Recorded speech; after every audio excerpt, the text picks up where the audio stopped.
weekend all. Ira Epstein of Linn Associates with your weekend update for your financial markets. And this is your weekly version for September 24th, Friday, 2021.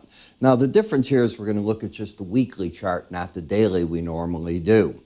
Interesting day. China's banned everything in crypto. You can't go on the internet there. They'll block everything now. There'll be fines. They'll keep cracking down. You knew this was coming when they floated their own cryptocurrency. It had to be 6 months, 9 months ago, I think, if memory serves me right on that. So you knew this was coming. They want to control the money. And if you think your G7 countries are going to just allow you to go out and use your Bitcoin to make transactions, let me give you what's about to happen. It isn't. There's going to be regulations galore. It'll be an investment trading strategy. But at the end of the day, the goal is to make you not be able to be anonymous using these. That was what made it so popular. It's like gold in the old days. You put it in your pocket and you can carry it wherever you want, or a diamond. You don't understand. Portable wealth. Well, this is portable wealth that the whole world, anywhere that has a tax system, is after. You don't have to agree with me. That's what I believe. This better mousetrap, so to speak, that the people that love it agreed. I understand the anonymity. It's not going to be that way in the United States. And just the way they went eventually and got you abroad, if you kept money in banks accounts or Switzerland, you'll get away with things for a while. They'll crack down. You don't have to agree with me. I've been around this 50 years, seen it. So where are we? We're at a correction stage, and thank God September's coming to an end. This is the ugliest month of the year traditionally, and it's exactly what we've got. Now, the good news is when you don't get breaks, and unfortunately it's only the 24th. I can't tell you what the end of the month's going to hold because I don't have a crystal ball. But if I'm right and we don't get much more of a break, I've only had about a 4 or 5% break. We'll talk about that in a minute here. It's not so bad. And when you do that, typically the last quarter of the year is very strong. Okay, something to think about in stock indices. What about commodities? Is there anything that can stop the oil shortage? No. U.S. producers are not going to make up the difference. OPEC is throttling back at 400,000 barrels a day. They'll give you another tranche of it. They've done a wonderful, applaud them, really, they've done a wonderful job at OPEC Plus of keeping prices high, way better than I thought they would do, into the $77 range, and it's holding. Natural gas is in a shortage. You'll see that. You're coming into the term, listen to me, harvest lows. That's going to be another term that we're going to get in the grain market sooner rather than later. We saw the Fed come out, and the word tapering is now fact. Whether it's November, December, whether they throttle with it once it gets going or not, it's fact. Don't go by the dot plots. Nobody knows that far down the road what's going to happen. So let's take a look at the weekly charts. We'll start off with the monthly. For the month, the market is down on the S&P, not even 2%. Very impressive. Now, if you take a look at the weeklies, you start getting a little different pattern. Here you were up, as you can see, and then you lost 1.68%. You gained back a little bit. Let's call it a 1.5% in a fraction. And now you lost a little more. Still about 2%. Not bad at all, okay? If you call that a serious correction, what am I missing? That isn't. The other thing, you haven't been able to stay under that 18-week moving average of closes on a closing basis. This is very different than what a bar chart looks like. On the bar chart, you get the swing of the whole week on it. Now, when you look at it, we still have the pattern of higher lows, higher highs. To me, that is still very bullish. What did the market do? Each time you've come down, and I have been pointing this out to you like a religion, each time you've come down to it, those that have had the guts to stand there and buy have been rewarded. The market has come back. This is no different this week so far. When we take a look at Bollinger Bands, when you get up to them, the market rolls a little bit, and then you get a break and you've come in, and especially if you've had an embedded reading. Now, let's talk about this embedded reading. It is on a cusp of a problem. If you lose that reading and it closes under 79, it's got a problem. It often means the price is going to go back to the 18-week average. problem for me is it's done it. I don't know that it means that much right now. That's all I was looking for. What I don't want to lose is the upside momentum. So the ideal situation, my rah-rah feel, get it to be it by the end of the week over 80 again, and I think you're going to that upper Bollinger Band until it's lost again. And that's ruling the market. Momentum, not price as much as you think. The NASDAQ still has the fully embedded reading. If you don't know what I'm talking about on embedded, stop with me right here for a moment. Go to my website when this is over at www.iraepstein.com. Go to the word education.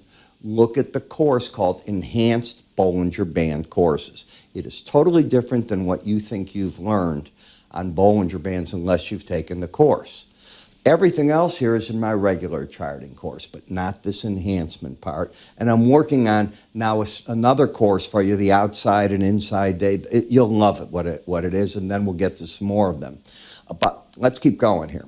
As long as you're still embedded, I'm telling you, I think the pros are buying the breaks, and they're looking to get back up to the Bollinger Band, and I'm fully in that camp until it doesn't work. The Dow lost it. Now, let me show you where it lost it. I want to get to it. This week, right here, September 10th. This is the 24th. You lost the embedded reading. If you don't get it back immediately, you're out. Objective, first, you're there at the first one. If it breaks all the way down, and I have no way to know if that's going to happen, the lower Bollinger Band's a target. The market just hung in there the week after, but here's your confirmation. If you were sitting next to me in the way that I would teach you, the jab would go into your side. You're supposed to be long out of those 30 markets, the individual stocks that make that up. Get out of them as a group right now. Oh my gosh, go to the lower Bollinger Band and you're bouncing right back up. What is the trend? Down. Lower highs, lower lows. If anything, for the short term, I think the pros are selling the market with stops over that high. I think they're still bullish the NASDAQ and the S&P, and I think they're bearish this. And when we get to the Russell, all you've done in this market, you haven't had an embedded reading of any type. You've got a market that's flat in momentum, caught in sideways action, and it's gone from the upper band to the lower band, and recently it's been having trouble between the 18-week average and the Bollinger Band. If this market this week gets itself up and over this week's high, I think you're going to attack the guys that want to probe it and see, okay, I've got some money. I like those small caps. I think they're going to buy that market over this week's high, stop under this week's low. They'll cross their fingers. And if they're right, maybe you get to the upper Bollinger Band again. In the bond market, we have been overbought forever. Overbought is a filter that keeps you from buying.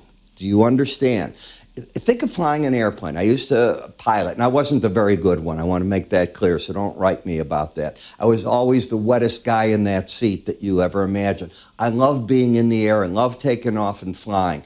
The landing around Chicago is a nightmare because of the heavy winds. You're crabbing. You're absolutely sideways, and then at the last minute, you're flaring up and you're putting the wheels down. I was not one of the good guys. But here's what you learned, and that's what I loved about everything I've done. You don't just jump on a fast motorcycle or a fast car. You learn. Well, in an airplane, you learn the best. That thing doesn't take off until you've done a checklist.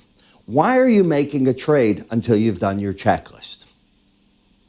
If something doesn't work, the trade doesn't work.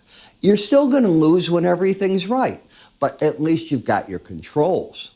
No control, suicide. How do I know? I've owned commodity firms, stock firms, long time. I'm 50 years in this. Lower highs, lower lows, a bit bearish to start with. Market drifting sideways, certainly not in a buy mode. It's overbought. And the market starts breaking down, goes up and breaks down again. Okay, let's assume that because of the tapering, the market wants to completely fall apart. What's your target for your game plan? Mine is the 200-day average in the lower band. Is the market tradable right here? No, I don't have the pattern of lower highs, lower lows to be bearish. I'm done. Where I'm getting those are my other friends, the other part of what they call the belly curve when you're looking at the yield curve. It's this part. You've got lower highs, lower lows in the 10-year and the 5, okay? Now, you're hitting the lower band. The low this week was 131, 131. What do I teach in the Enhanced Bollinger Band course? The first time you hit that number. Ta-da! Steak dinner. You went down and the market came back to the 18-week average. You're a seller again. That's what I think the pros are doing with stops over last week's high of 134.10, still looking for that lower number. Doesn't mean I'm right on what I'm saying. I'm analyzing a chart. In the dollar index, lower low, higher high, overbought. I'll let somebody else own it. You'll give me all the reasons with higher interest rates why the dollar should go higher, and I'm not buying into it until the chart action's there. In the euro currency, I'm still bearish on the chart, but I'm not. Why? I'm oversold. Again, that airplane checklist. Oversold keeps me away from a market on a weekly basis. I know not to be a buyer. I'm not blind. I can see where the major support comes in at let's call it 116 level, basically. The 200-day average, the 18 and the lower Bollinger Bands, even down to 115.96. But I also know that if this market starts up from here, you've got a built-up short position that could be surprise. Is there anything to do? No. That's how I'm reading the chart. Canadian dollar. Why would anybody have gone in this week with any position in the Canadian dollar during the election? It's like being in the euro currency for the German election that takes place tomorrow, Sunday. Why do you want to be involved in that? Bye-bye. What happened? You had your break. You're in a downtrend. The trend stays down until you take out, in my opinion, this high back 5 weeks ago or so at 80.03.5. So you'd have to hit 80.04. And what's going to happen is the 18-week average is going to drop down this week. So it's been coming down. You can see that. Each week it's dropping maybe 20 points, 15 points. Yeah, right in that range. So it's going to probably be just under this number in the 79.90s, and that's where I think the pros are going to sell it. They'll get out if you take out that high. That's what I think. Japanese yen. Where did you go up to? Enhanced Bollinger Band course. The pros came out last week at that high. That's what I teach. It's what I fully believe. I think that the algorithm traders use Bollinger Bands or the theory in some manner. I think that the pros have filters already built in and they weight them. Our brains are good. They're fast. They're probably faster than a computer, but we don't process it and push fast enough on the trades. Then we start thinking because we're human, whereas the computer isn't human. Buy, sell. I don't care if I lose or win. I'm just a computer. And that's what happens through there. Bitcoin. Okay, so it dropped back to the 18-week average. I don't see anything bearish on that chart that's telling me Bitcoin's falling apart. I don't see anything that's telling me yet that it's going back down here. I see that the support is 40,102, and that might be where the pros nibble. I certainly hate the dollar risk because you got to risk all the way back here under the 30,000 level. But chart action, I think the pros came out at the upper Bollinger Band, and I think the nibbling goes on here, especially if you lose the overbought condition and you began that. You're still there. Any number over 70 is there. Let's see how much it drops when it reopens this week. Bitcoin, as I said, not Bitcoin, Brent and WTIO. Look at the differential. You're up to a new recent high since July of the differential. Brent is on fire.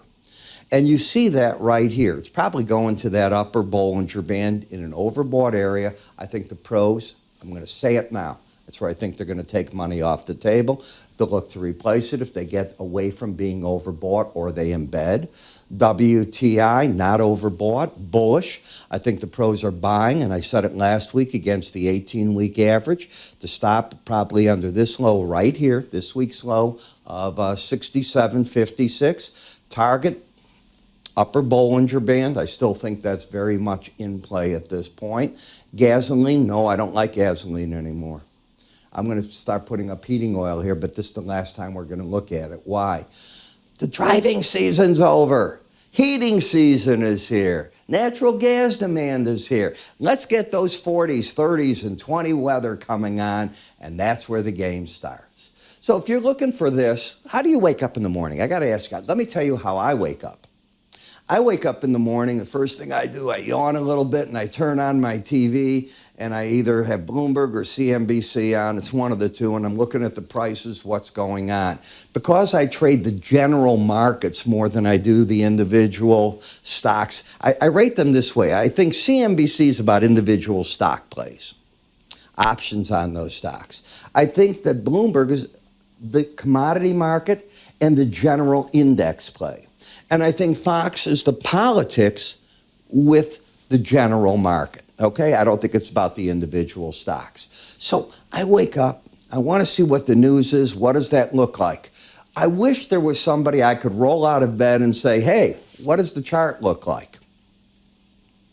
You can't do that either, because you got to wait forever in front of that TV for it to come on, and you're not carrying it with you, and they're not going to carry it. I'm your guy.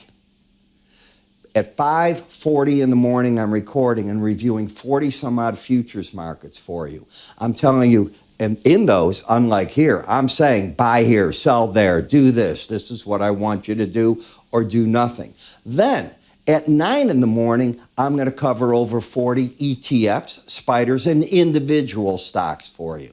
I want to be your guy. It's not inexpensive, and it's not cheap. Can you afford to get 48 videos a month, each 20 minutes long, each with a slide bar so you know exactly the area you're at in them, for $16.90? Now, your commissions are free when you're trading in your spiders and ETFs anyways. If this is too much, goodbye. www.iraepstein.com. Go to the word research, and while you're there, look at education. I'm telling you, you want to learn Bollinger Bands. I'm Ira Epstein. Have a great weekend.